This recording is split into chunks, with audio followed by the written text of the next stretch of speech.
لقد كان في قصصهم عبرة لأولي الألباب.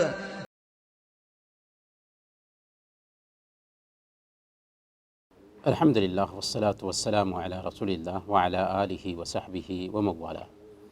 محترم بھائیوں اور بزرگوں، السلام علیکم ورحمۃ اللہ وبرکاتہ۔ قرآنی قصوں میں سے ایک قصہ ہے باغ والوں کا۔ یہ قصہ اللہ تعالیٰ نے سورہ القلم میں بیان کیا ہے۔ اس قصہ کا خلاصہ یہ ہے کہ یمن کہ صنعاء میں ایک بہت ہی نیک دل انسان تھے۔ ان کے پاس ایک باغ تھا۔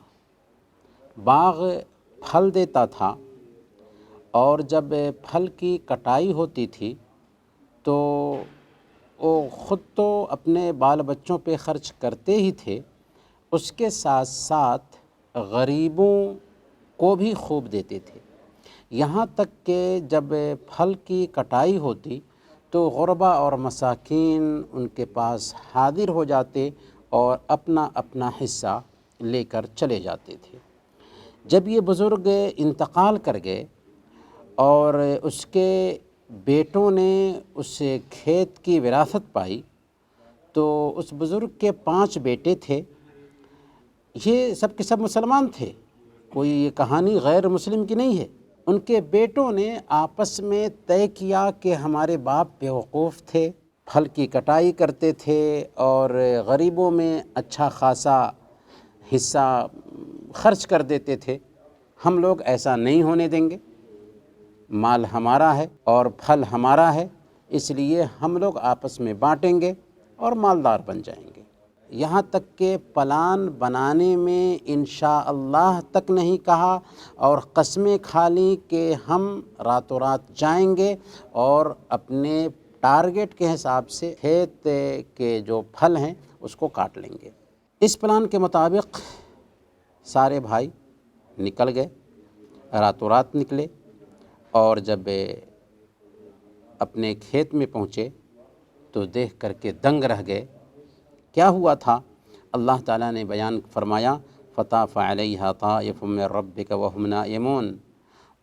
اس وقت جب کہ وہ سو رہے تھے، پلان کرنے کے بعد اللہ رب العالمین کی طرف سے اچانک ان پر عذاب آیا، فاصبحت کالصریم، تو وہ باغ کٹی ہوئی کھیتی کے جیسے ہو گیا۔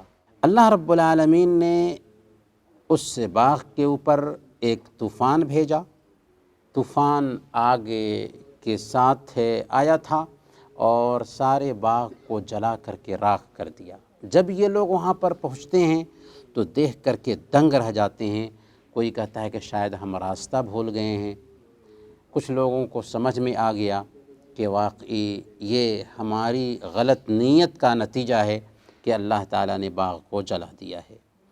اس وقت ان کے مجلے بھائی نے کہا، قال اوسطهم الم اقل لکم لولا تسبحون، کہ میں نے کہا نہ تھا کہ تم تسبیح کیوں نہیں کرتے۔ یعنی ان کے بیچ میں ایک بھائی ایسا تھا جس کو اس پلان سے پورے طور پر اتفاق نہیں تھا، اور اس نے کہا تھا کہ نہیں، تم استغفار کرو، اس طرح کا کام نہیں ہونا چاہیے، لیکن لوگوں نے اس کی بات نہیں مانی، بھائیوں نے اس کی بات نہیں مانی اور پلان کرنے کے لیے تیار ہو گئے، یہاں تک کہ کھیت میں اسی پلان کے ساتھ پہنچ گئے۔ اللہ تعالیٰ نے سارے کھیت کو جلا کر کے راکھ کر دیا۔ اب ان کو اپنی غلطی کا احساس ہوا۔ جب غلطی کا احساس ہوا تو اپنے عمل پر نادم ہوئے، شرمندہ ہوئے، پچھتائے اور کہا، سبحان ربنا انا کنا ظالمین، ہمارا رب پاک ہے، بلا شبہ ہم ہی ظالم تھے۔ اپنی غلطی پر اب نادم ہوتے ہیں، شرمندہ ہوتے ہیں، اور اللہ تعالیٰ سے دعا بھی کرتے ہیں، عسیٰ ربنا ان یبدلنا خیرا منہا انا الی ربنا راغبون، کہ امید ہے کہ ہمارا رب ہمیں اس کے بدلے میں بہتر عطا فرمائے گا، یقیناً ہم اپنے رب کی طرف لوٹنے والے ہیں، اپنے رب کی طرف راغب ہیں۔ اس قصے پہ اگر ہم غور کریں گے تو اس قصے کی شروعات یوں ہوئی ہے، انا بلوناہم کما بلونا اصحاب الجنہ، یقیناً ہم نے انہیں یعنی قریشیوں کو آزمایا جیسے ہم نے باغ والوں کو آزمایا تھا۔ یعنی اس قصہ کو بیان کرتے ہوئے اللہ تعالیٰ نے خطاب کیا ہے اہل مکہ کو، اور کہا کہ دیکھو ہم نے تم کو آزمایا جیسے باغ والوں کو آزمایا تھا۔ یہ آزمائش کب ہوئی تھی؟ اللہ کے نبی صلی اللہ علیہ وسلم مکہ میں رہے، 13 سال تک مکہ میں بتاتے ہیں، لیکن انہوں نے آپ کو ٹارچر کیا، پریشان کیا، اور اہل مکہ اسلام قبول کرنے کے لیے تیار نہیں ہوئے، یہاں تک کہ آپ کو مدینہ ہجرت کرنا پڑتی ہے۔ جب مدینہ گئے تو اللہ کے نبی صلی اللہ علیہ وسلم نے اہل مکہ کی شرارت کو دیکھتے ہوئے ان کے اوپر بد دعا کیا کہ اے اللہ اہل مکہ پر ویسے ہی قحط نازل فرما جیسے تو نے یوسف علیہ السلام کے زمانے میں قحط نازل فرمائی تھی۔ چنانچہ اہل مکہ قحط سے دوچار ہوتے ہیں اور ایسی نوبت پہنچتی ہے کہ ان کو مردار کھانا پڑتا ہے، ہڈیاں چبانی پڑتی ہے۔ اس وقت اللہ کے نبی صلی اللہ علیہ وسلم سے انہوں نے گزارش کی، اللہ کے نبی صلی اللہ علیہ وسلم نے دعا کیا تو اللہ تعالیٰ نے اس قحط کو ان سے دور کر دیا۔ اسی موقع سے اللہ کے نبی صلی اللہ علیہ وسلم نے باضابطہ مکہ کے لیڈر ابو سفیان کے پاس 500 دینار بھیجا تھا تاکہ مکہ کے غریبوں اور مسکینوں پر خرچ کیا جائے۔ اس وقت 500 دینار بہت بڑی رقم تھی جو اللہ کے نبی صلی اللہ علیہ وسلم نے بھیجا تھا، اور یہ رواداری کی اعلیٰ مثال ہے کہ جنہوں نے آپ کو ٹارچر کیا، پریشان کیا، انہی کہ غریبوں اور مسکینوں کے لیے اللہ کے نبی صلی اللہ علیہ وسلم پیسے بھیج رہے ہیں۔ اس قصے میں سب سے پہلا سبق ہمیں یہ ملتا ہے کہ اللہ رب العالمین کا علم بہت وسیع ہے۔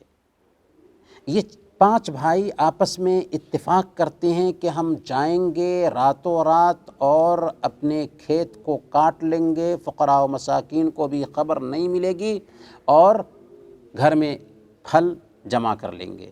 لیکن رب کا علم بہت وسیع ہے، ان کے پلان کو رب نے جان لیا اور ان کے کھیت میں پہنچنے سے پہلے ہی ان کے کھیت کو جلا کر راکھ کر دیا۔ یہ ہے رب کے علم کی وسعت۔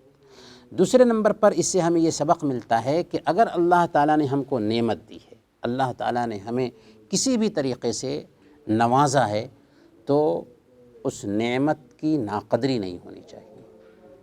ہمارے آس پاس میں اگر غربا اور مساکین ہیں تو ان کا حق نہ بھولیں۔ اگر ہم ان کا حق ادا نہیں کرتے ہیں تو اللہ تعالی ہم سے وہ نعمت چھین سکتا ہے۔ لئن شکرتم لازیدنکم، اگر تم نے شکر گزاری کی تو ہم نعمت میں اضافہ کریں گے۔ ولئن کفرتم ان عذابی لشدید، اور اگر تم نے ناشکری کی تو میرا عذاب بہت سخت ہے۔ اللہ تعالیٰ نے یہاں پر قصہ بیان کرنے کے بعد کیا فرمایا؟ کذالک العذاب ولعذاب الآخرۃ اکبر لو کانوا یعلمون۔ ایسے ہی اللہ کا عذاب آتا ہے دنیا میں، ناشکری کی سزا ایک انسان دنیا میں بھگت کر رہتا ہے، ولعذاب الآخرۃ اکبر، لیکن آخرت کا عذاب بہت بڑا ہے، بہت سخت ہے، کاش کہ وہ جانتے سمجھتے۔ تو گویا کہ اللہ نے ہمیں نعمت دی ہے تو اس میں غریبوں اور مسکینوں کا بھی حق رکھا ہے۔